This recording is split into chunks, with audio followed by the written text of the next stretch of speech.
तेरी एक झलक ने मेरी पूरी जिंदगी का रुख बदल दिया था, रुख बदल दिया था, रुख बदल दिया था। मैंने कभी सोचा भी नहीं था कि किसी की आंखों में इतनी गहराई हो सकती है कि इंसान खुद को ही भूल जाए। ओ, तेरे साथ गुजारे हुए लम्हे आज भी मेरे दिल में ऐसे महफूज हैं, जैसे किसी मुकद्दस किताब के औराक। मैंने तुझे सिर्फ चाहा नहीं बल्कि अपने अंदर बसाया है, मोहब्बत को हमेशा के लिए जिंदा रखता है। मैं जब भी इन्हें खोलता हूँ तो एक नई खुशबू मेरे अंदर फैल जाती है। मैंने तुझे सिर्फ चाहा नहीं बल्कि अपने अंदर बसाया है। शायद इसीलिए मैं आज भी तेरी याद में जीता हूँ,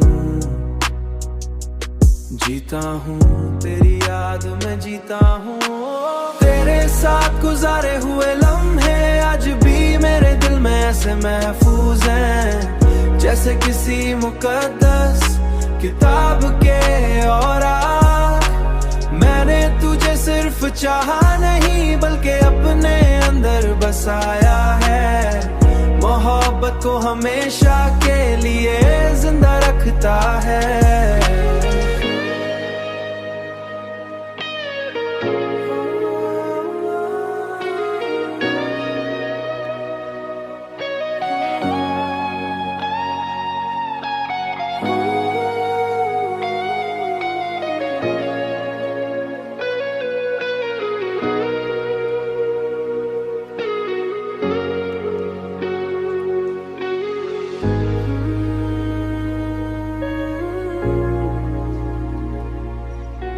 शायद इसीलिए मैं आज भी तेरी याद में जीता हूँ, और यही जीना मुझे मुकम्मल बनाता है, मुझे मुकम्मल बनाता है।